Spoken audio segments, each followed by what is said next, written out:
अभ्यास का महत्व। प्राचीन समय में विद्यार्थी गुरुकुल में रहकर ही पढ़ा करते थे। बच्चे को शिक्षा ग्रहण करने के लिए गुरुकुल में भेजा जाता था।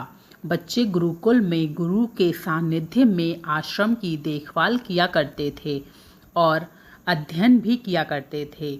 भद्रराज को भी सभी की तरह गुरुकुल भेज दिया गया।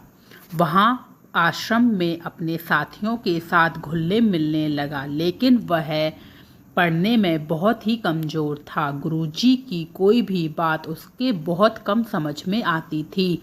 इसी कारण सभी के बीच वह उपहास का कारण बनता है। उसके सारे साथी अगली कक्षा में चले गए, लेकिन वो आगे नहीं बढ़ पाया। गुरुजी ने भी आखिर हार मान ली। उसे बोला, बेटा भद्राज, मैंने सारे प्रयास करके देख लिए हैं। अब यही उचित होगा कि तुम यहाँ अपना समय बर्बाद मत करो। अपने घर चले जाओ और घर वालों की काम में मदद करो। भद्राज ने भी सोचा कि शायद विद्या मेरी किस्मत में ही नहीं है और भारी मन से गुरुकुल से घर के लिए निकल गया। दोपहर का समय था। रास्ते में उसे प्यास लगने लगी। इधर उधर देखने पर उसने पाया कि थोड़ी दूर पर ही कुछ महिलाएं कुएं से पानी भर रही थीं। वह कुएं के पास गया। वहां पत्थरों पर रस्सी के आने जाने के निशान बने हुए थे। तो उसने महिलाओं से पूछा, यह निशान आपने कैसे बनाए?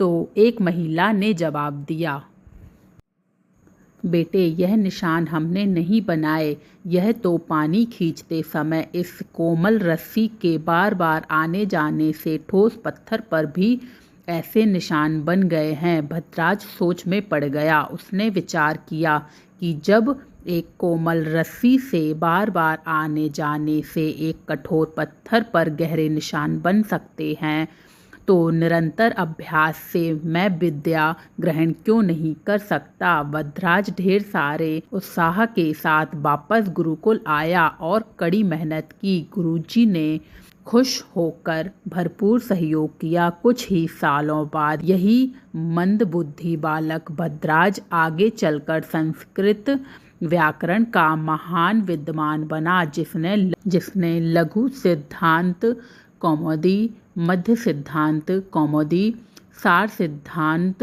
कौमुदी, गीर्वाण तंजरी की रचना की। शिक्षा।